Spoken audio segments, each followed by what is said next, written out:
Hello everyone, welcome back for yet another edition of the Girls and Geese Ask a Black Belt segment. Today we have a very special guest. We have Rachel Morrison Casias on today. She will be answering your questions, so have your questions ready. She will be answering anything that you want to ask, basically. If you guys haven't joined in for these before, simply just comment in your questions and she'll answer them live.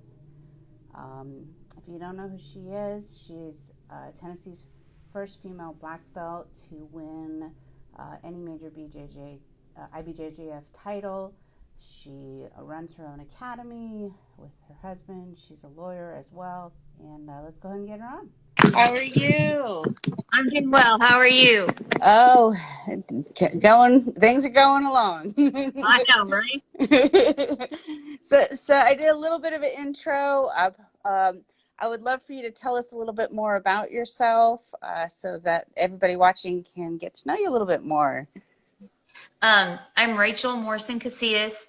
I train at Tennessee Brazilian Jiu Jitsu Academy in Spring Hill, Tennessee, which is just a suburb south of Nashville. So most people ask, where are you from? I say Nashville, but we're south of Nashville. My husband owns and runs Tennessee Brazilian Jiu-Jitsu Academy. He's a third-degree black belt under Robert Drysdale. So we both compete for Team Zenith. I'm a black belt under Robert as well. I just got my second degree, so.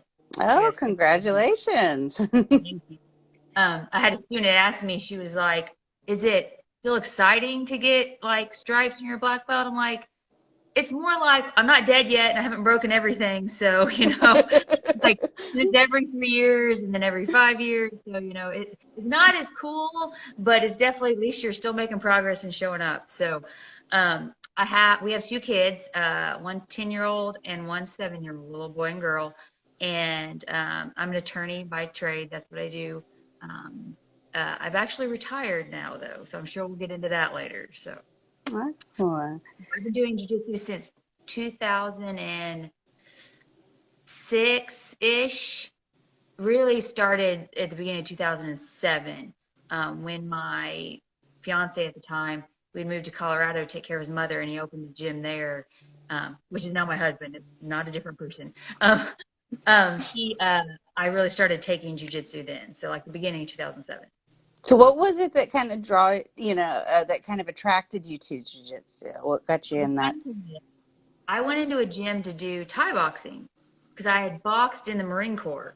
I was in the Marines, and after I got out of law school, I got recruited down to Nashville by a law firm, and so I was here by myself really, and I'd been practicing for about a year. And I was like, I'm going to go into this gym they have Thai boxing. I hadn't really done Thai boxing. I just done boxing.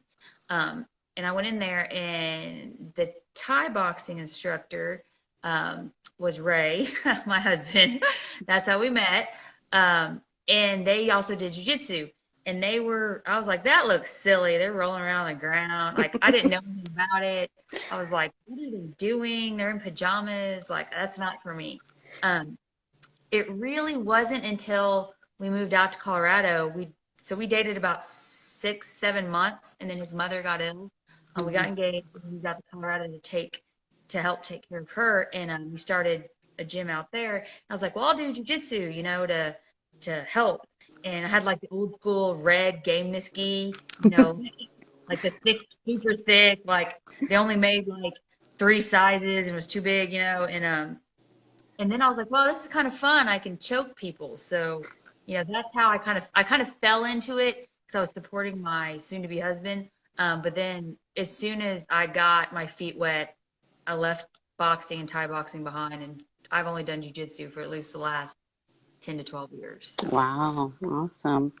So you compete a lot. You're one of the stars in Tennessee. You've brought home so many IBJJF championship titles and medals. So how did that kind of how did you transition into competing? I mean, you got a lot going on. I'm sure it was difficult. The thing was, I was a blue belt when I got pregnant with my daughter, Gabby. And my husband, I was a blue belt, and he got his black belt, and then 8 weeks later went to the Pan Ams and won. And so that was great. I was very excited for him. And I was, we had just got, well, he won in 2009, and then I got pregnant with Gabby right after that, like at the end of that year. And then had Gabby, took some off. And I was kind of like, I had a little girl. I was like, I wanted her to be like, you know, I can do this, you can do this. And I was still always known as Ray's wife. Oh, that's Ray's wife. That's Ray's wife. It's like, so, yeah, right. So, there wasn't a lot of women, which I'm sure you're aware of. There just wasn't a lot of women around. But my husband was going to the tournaments. You know, he was competing. So I was like, well, I want to go. I want to go to California. I want to go wherever. So I started really competing and thinking about hardcore when I was like the end of my blue belt, beginning of my purple belt. And I just basically was like, well, if he can do it, I want Gabby to know that I can do it too. Kind of. Yeah, and I was a purple belt, I believe, when they added, or maybe I was the end of my blue belt when they added masters divisions for women. Like we did my first several IBJJF tournaments, there was no masters divisions. I remember someone telling me, "Oh, they've added masters," and I remember I was pregnant, and I was like, "No, they did it. There's no women's masters divisions." And they're like, "Oh, yeah, they did." And I was like, "Oh," so that was good. And then I remember that was about that time period when they're like started to add more women started to compete. And so that's really when I got into it. And then when they 2012 was when they brought the master seniors world to the States. So that was the first time I competed at like the master senior worlds was 2012 as a purple belt. Yeah. It's amazing. I remember when the master seniors first came, and it was like, oh, like Yeah. nobody wanted to do it, right? Because they didn't want to admit we were I know, old. right? It was on a Sunday, and the reason I remember so well is because it's ironic that I remember so well. But we lost my husband's mother literally the Saturday, like a week before, and we'd been planning to go. We were going to go to LA, you know, and compete. It was when it was still in LA, and his mother passed away that Sunday before. We flew to Colorado. Actually, we drove to Colorado, drove back to St. Louis to where my parents were to drop off our daughter, flew out to LA. He was like, we're still going to do it. And my husband's first match was against Salo. And I was like, oh gosh. Good luck, sweetheart. So, you know, but I mean, it was great. He had a really good match. I was very proud of him. He lost at like the last 45 seconds, but it was a very good match. And that was my first world title, master world title. Awesome. Yeah, it was good. It was good. It's amazing how like prestigious it's become. Like now all of us are like, okay, we're more mature now. So like we're all filling out those divisions. So you see so many amazing athletes at the Masters. And there's some women that I'm like, I start fighting. I'm like, damn, sorry. I'm like, you're really strong and so fast. Are you sure you're not 20? Like slow down. It's just funny. And someone asked me, I was like, yeah, I'm master 3. And they're like, really? I'm like, yeah. Like, I've been doing this for a while. And I want to stay in master 3. Like, I really don't mind. Like, the smaller, you know, opens, I do master 1. And actually, my first black belt match ever, I just got my black belt. I got it at, like, Master World, which were in, like, September or something. And so my first IBJJF tournament after that was Atlanta. And, like, whatever, their Atlanta winter, whatever it is, January, February. Mm-hmm. And there was no female master black belts. So my first black belt match ever was in the adult division. Oh, gosh. Not the best idea ever. So it went really horrible, but I fought Laura Halleck, who was a delight. Oh, and, yeah. She's... I was expecting like super crazy, and she pulled guard, and then she was working a choke, and then she wrist locked me, and I was like, well, that was quick. But it was fun, and I didn't die, and I realized the hype I was all stressed about really it's just jiu-jitsu. So, yeah. No. Yeah, I remember when how she's from Texas, and I remember she was kind of when she was coming up, and she didn't run into a whole lot of competition, so she would compete with the guys a lot. Really? Yeah, so you'd always see her out there just getting a match anywhere she could. Yeah. But so I mean, I see you all over the place helping, teaching women's classes, camps. You've done a Girls and Geese event. You talked a little bit about how important it was for you to be a role model for your daughter to show that you could do it. What does it mean to you? Like, what role do you want to have in women's jiu-jitsu? Like, what does it mean to you personally to contribute the way that you do? So I will say that when I was younger, and by younger I mean my 30s, I was still a little arrogant and a little um, self-absorbed. Let's be honest. My husband likes to say that blue, purple, brown belts are all very selfish belts. Like you're a selfish belt, you're trying to make yourself better. Maybe not like at the end of brown, but those are your growing belts. Hmm. And I agree with him to a point. I do believe that as a black belt, I've grown more in jujitsu than I ever did before because I got to the point where I could um, sort of let go of that pressure to keep going. But for me, I like to show the women and the girls, this is something you can do, this is something you can do forever. The mental aspect and emotional aspect of it, I think, is just huge. Like people always say, jujitsu saved my life, and I believe it for me. Mentally, physically, emotionally, it's such a good release when I'm doing jujitsu, although some of my girls may dispute this, you got to be in the moment. You got to be thinking. You got to be, you're rolling. They joke sometimes they think I'm like making my grocery list while I'm rolling with them. I'm like distracted or whatever. But it's a time where everything else can just go away. I know we Hmm. say it all the time, everyone says it, but I want to show women, especially women my age. I get 40-year-olds. I can't come and do that. Oh, yes, you can. I have I have several 50-year-olds. It's it, I don't care what shape you're in. I don't care as long as you got the fight in you. I can teach you everything else. Um, and for me right now, given my current circumstance, I'm basically trying to teach and get as much of my jujitsu knowledge out um, before I don't remember it anymore. Luckily, um, I have a big platform to do that. I teach at AJ's role model camp. I've taught at her camp for 7 or 8 years. It's coming up in June, so make sure you register. There's already like 200 women and a whole bunch of next gen girls, so it'll be big. Um, I also run my own camp and then I teach at other seminars and stuff. Basically, because I want to provide the perspective of when I learned jujitsu, they were like, step one is grab this hand or grab this collar. Step two is this. Step three is this. But they didn't really explain why or the concepts or like mechanics or physics or any of that.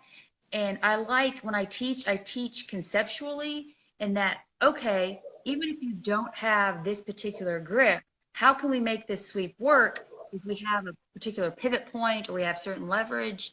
That's why I like to get this out to women. So I'm like, look, it doesn't have to be perfect. Like our bodies aren't perfect. Our bodies aren't the same, but physics are the same. We as long as we get the right leverage and you know where to put it, you can do this.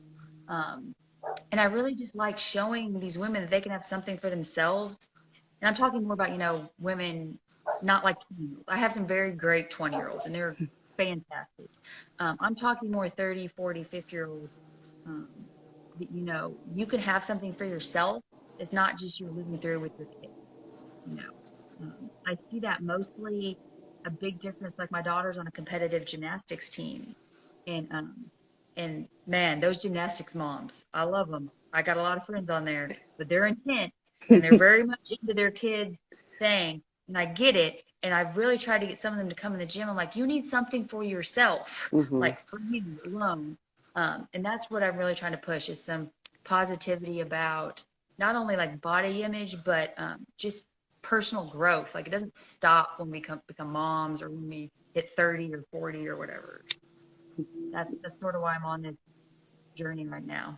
And I Yeah. like to just No, but I I know think it's I think it's, you you it's hard. hit you hit on it. You see a lot of these parents, even at jujitsu tournaments, that get all into it and they don't train, and it's like, well, Yes. come come it on the drives me, mats and see how it hard drives it me nuts. is. So we have a rule. So we actually have now, we've expanded our gym since you all have been there, Oh, and nice. we actually have this like parent area, and there's windows now you can watch through. And we even had before that had a rule like parents, you can't coach your kids when they're at the gym. You can't be coaching them when they're at tournaments. We always make sure we have 5 or 6 coaches when we go to any of the tournaments so that no kid gets left with like a parent, not the Mhm. parents coaching bad, but so that they need to know who the coach is. And even our wrestling dads or moms, they don't know jujitsu. Mhm. Um, they don't know the rules or the subtleties of it. So yeah, it's always like you need to step back. And it's the worst though is when I'm coaching against somebody. It's not so bad at IBJF because usually there's a black belt or somebody. It's more like Naga or something like that where there's somebody, and I'm not trying to stereotype, it's usually a man that's sitting on the other side that doesn't know what's going on, and I'm just like, I've calmed down. Current Rachel is very calm. Old Rachel would have been like, "What are you saying?" I just let it go, and I try to, tell both the kids they did well, and I enjoy coaching. I get terrified coaching children. I am not the best child's coach. I prefer teens and adults. My husband's a great child's coach. Yeah, it's always a parent there that's yelling something that doesn't even make any sense, and I'm just like, oh. Try to get that. Most of our parents now, most of our adults that train are because their kids started training. I see a lot Great, of that. you might as well get on the mat. So Yeah, no, absolutely. So, so I know you're a mom, you teach women's class, you have an extremely taxing profession previously. How are you able to, and you're competing out there at the top level, how are you able to kind of manage all of that? well, I will say that it was very stressful, um, mainly just time wise. And I practiced law at the same firm for over a decade, and they were very phenomenal with women attorneys, especially us that had young babies, and they were very supportive. And then I took a job at another firm like 2 years ago, and my profession was a federal trial litigation, so I did civil rights work. I did trial work. That's what I love. That's what I was good at, being in trial. But it is a lot of time and it's a lot of mental energy. Um, and I think, and I'm going to be honest, that my kids probably got the short end of the stick on that one. That I was tired by the time I got home, and I was realizing it more as it went on. I also realized it that when I was training, I get in, I'm like, I only have like 45 minutes and I got to roll or I got to whatever. So I think some of my technique lagged where I should have learned more. I should have been in class more, should have been drilling more. But in the evenings, like, I got 45 minutes. I'm going to go over here on the side and get some rolls in. I'm going to go home and get the kids fed and bathed and homework. And I was just rushing through everything, rushing through Mhm. work, rushing through the gym, rushing through my kids. And I think we all do it to some Mhm. extent. But I will say, and I guess this is a good time to just sort of clear the air so everyone knows what I'm talking about. Um, September 30th, I put in of 2020, I put in leave from my job. I took FMLA, and a month later, I resigned. During that time period, I was diagnosed with young onset Alzheimer's. It's different than early onset Alzheimer's. Early onset Alzheimer's is like in your 60s. Young onset Alzheimer's is like me. I'm 41. I'll be 42 in like 2 weeks. Um, and I'm at least lucky in that I knew it was coming, the diagnosis. It runs very heavily in my family, and I've seen a lot of markers and characteristics and seen the signs and the symptoms for several years. I thought I was being able to manage it, and I thought I had, another decade before it affect my work. Uh, Mhm. but I sort of made when it got to the point where um, I would draft a document, like a substantive document, a motion or a pleading or a letter or something, and I would send it to my assistant or my paralegal for them to clean it up. I'm not very good at following it. Clean it up, make sure it's pretty, and they send it back to me for my final signature or approval. I would look at the document knowing I made it, but I Mhm. would have no memory of the substantive information in it. Um, and that's bad, Yeah. especially as an attorney. So that's when I said, I got to walk away. And it was several weeks of me figuring out, is there something really wrong? Is it just I'm over, tired, stressed? Um, but I pick up my kids from school when I can, or drop them off from school to school. And I was driving there, and I was at like a T section, and I couldn't remember where my kid's school was. Mm. And that was the moment where I was like, I have to go to the doc. Like, I've talked to Yeah. my doctor about it. But I was like, this is no longer, let's pretend I'm just tired and forgetful. Yeah. Um, and so I made the decision. That was, I think, a Thursday. I got in with my doctor on Tuesday, like at 10 in the morning. I put in my FMLA by that afternoon. And that evening, I was walking over to our neighbors. My son was over there playing with some of the little boys, and I went to get him. And I remember crossing back the street, and it was real nice outside because it was like the end of September. I remember just the sense of just calm and peace, like, it's well with my soul. This is what it's supposed to be. And to be honest, I have no idea how I did it practicing law and trying to compete. Yeah, that's hard. Because right now, I'm still just trying to take care of my kids, and like one's on remote learning right now because of, COVID. Mm-hmm. And one's in school and trying to teach. And I was like, I don't know how I did this before. Like, I really don't. I guess Ray and I were just running on fumes.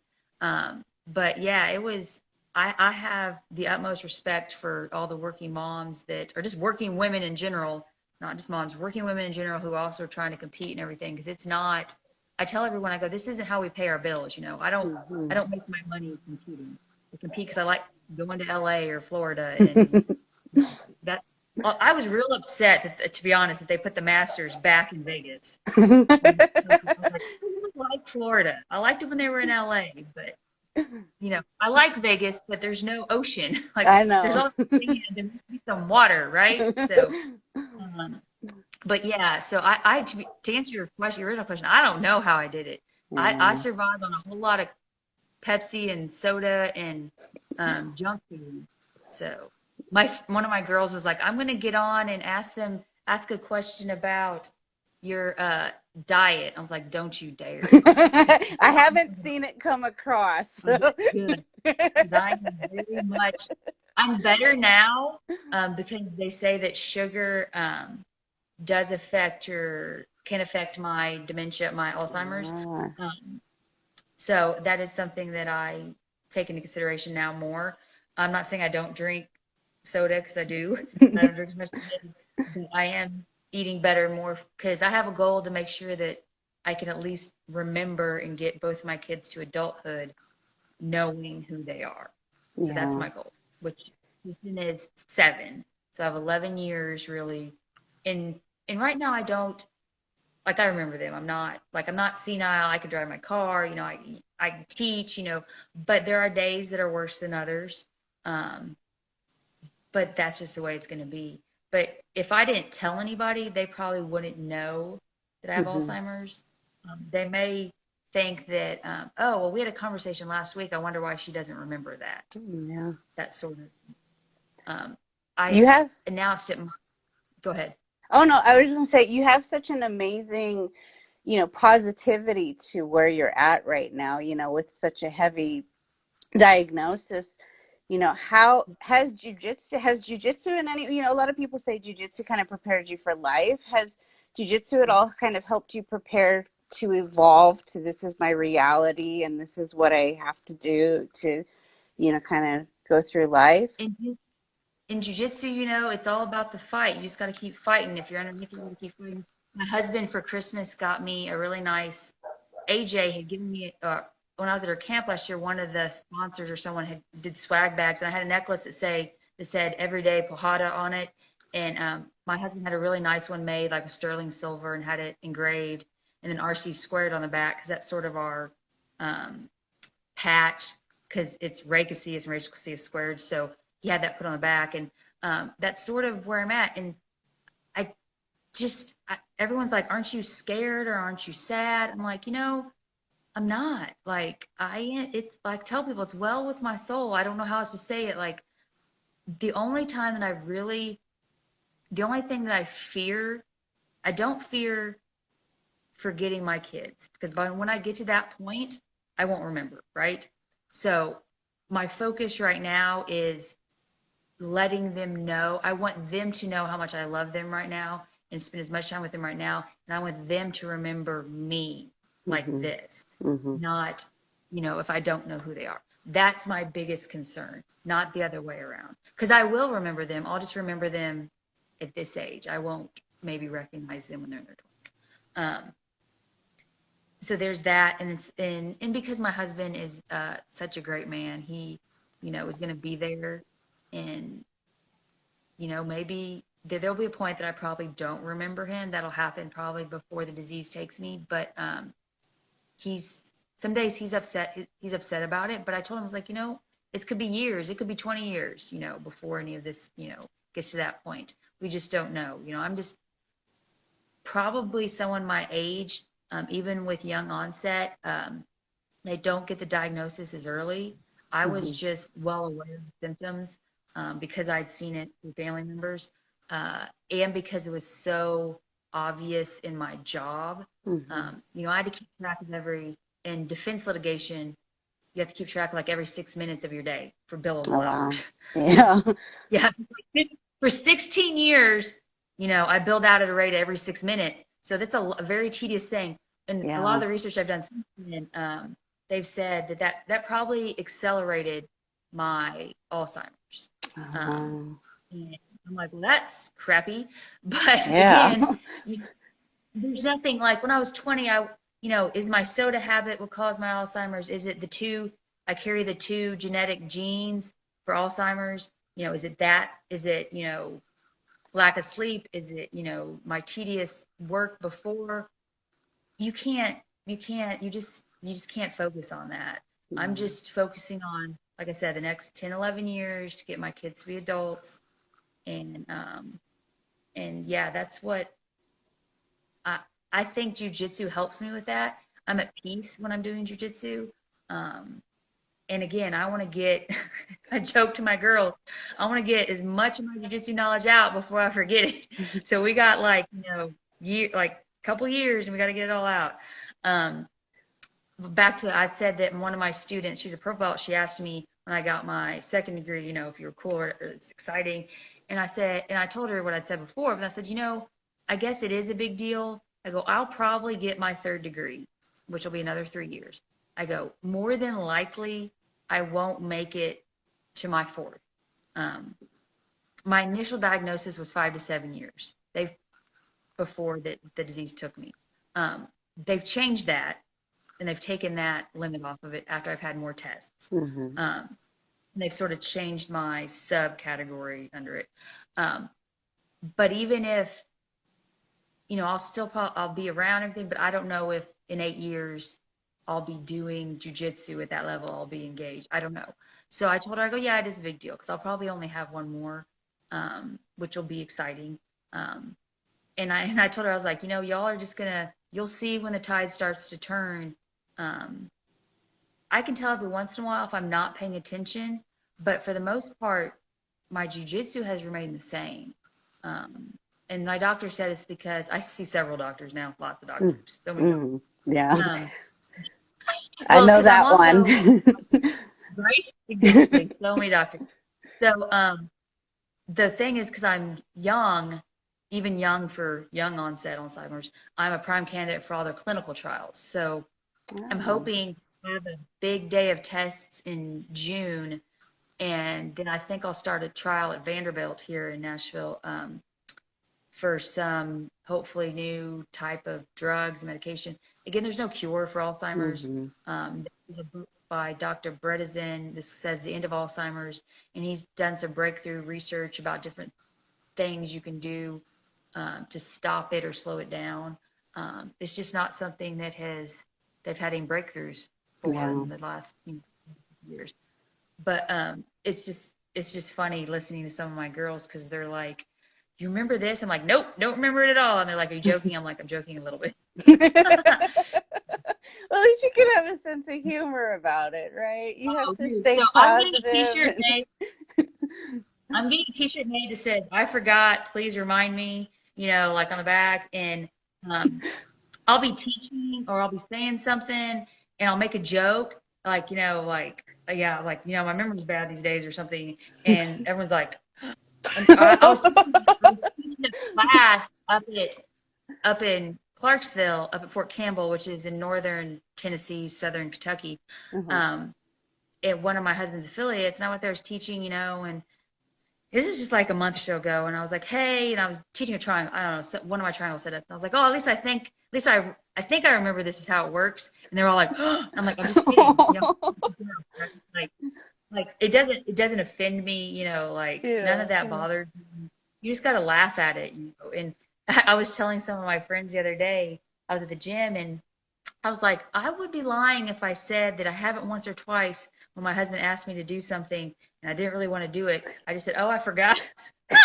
What's he Oh, gonna do? Yell at me for Alzheimer's? So, and they're like, "Are you kidding?" I'm like, "Come on, like I'm retired, no. sitting here, gonna hide my Easter eggs eventually, my own Easter eggs, so it's fine. It's good. No, We you have gotta laugh." such an amazing way that you're moving through this, I think it's inspirational for so many of us, especially with the past year. So many of us have been going through so many challenges, right?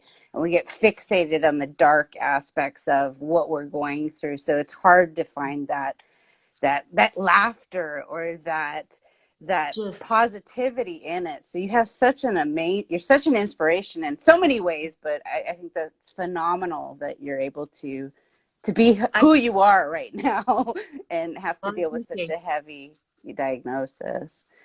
that. I just feel so bad. Like there's so many places in the country where the gyms are still shut down.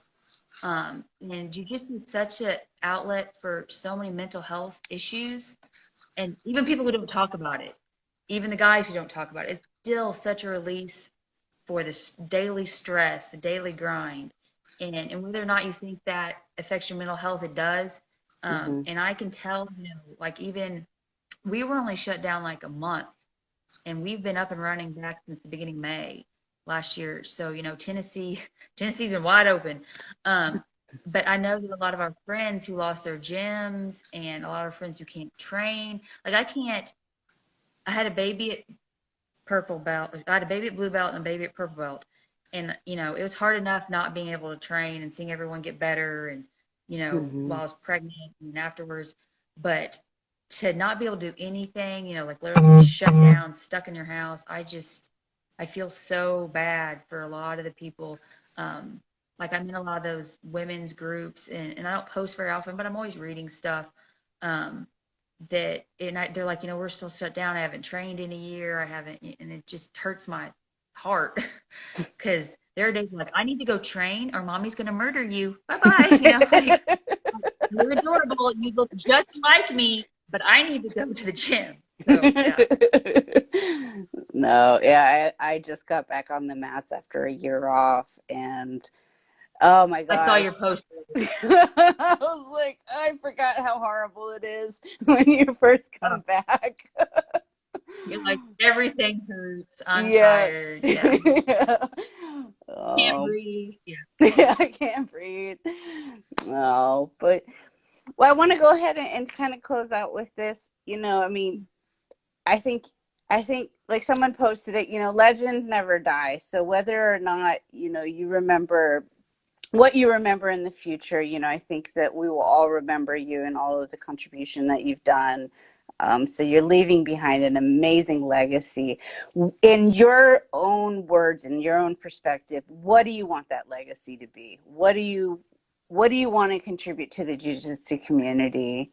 Um, I think the biggest thing for me is for women um, to to realize it's their own individual journey, to stop comparing themselves to others, especially other women.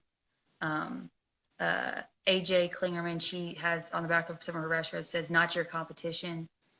Like we don't just my success doesn't limit or hinder your success, and I want women to really understand that and just stop worrying about the other women if they're better or faster or younger or more athletic or stronger or higher belt or you lose to them one day.